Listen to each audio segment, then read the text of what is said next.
This one's for all of us who use a 16-35 zoom exclusively at the 16mm end. Behold, a 16mm G prime.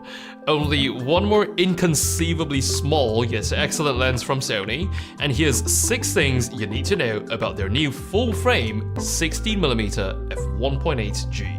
First thing is how incredibly little this weighs. 304 grams makes this even lighter than the 20mm F1.8 G, which was already considered a superbly nimble lens. Size-wise, the new 16 is also even smaller than the already small 20. And we're talking about a bright f1.8 ultra-wide lens. That does not typically come with the expectation of being small and light, and certainly not this small and this light. Despite the size, it still gets the full hardware switch treatment, including the iris lock switch, single focus hold button on camera left, and fully internal focusing. Speaking of which, thing number 2 is this is one of those Sony lenses which can focus closer if you do it in manual focus. Autofocus comes as close as 15 centimeters, but manual focus can pull you in to 13 centimeters close focus for a magnification ratio of 0.3 times life size. That's actually close enough that most of the time you do go minimum focus, you get the lens's own shadow in your shot, partially also due to how wide 16mm is, and when you do go that close with an f1.8, the depth of field was a bit shallower than what I was mentally prepared for coming out of an ultra-wide. Something else that caught me quite off guard is the autofocus in this little lens is driven by the good stuff, XD linear motors. 2 of them in this little guy.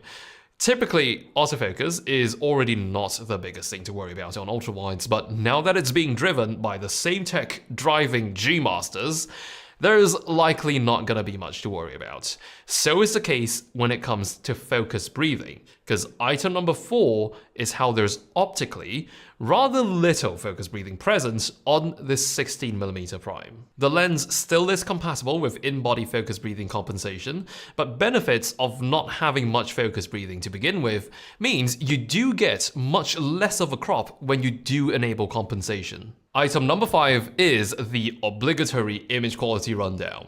Wide open, there's a bit of vignetting which falls away as you stop down towards f2.8. Wide open resolution is great, and even if you're being nitpicky into the corners, it actually holds up quite well at f1.8. Chromatic aberration is incredibly well suppressed on this lens, and being a fast ultra-wide puts this very much on the table for astrophotography. So I whipped out the whole in-foil setup to test for chroma. Please excuse my lack of stargazing, but chromatic aberration is very well controlled on the 16 1.8. And to close off with item number 6 is one of the nicest things to hear about an ultra-wide-angle lens, and that's the modest 67mm screw-on filter thread. Yes, it's got filter threads, and it's not even big. It's quite an advantage over even the 14 G Master, which is an incredible lens, but not compatible with front filters. So that's 6 things which makes this quite a delightful little G lens.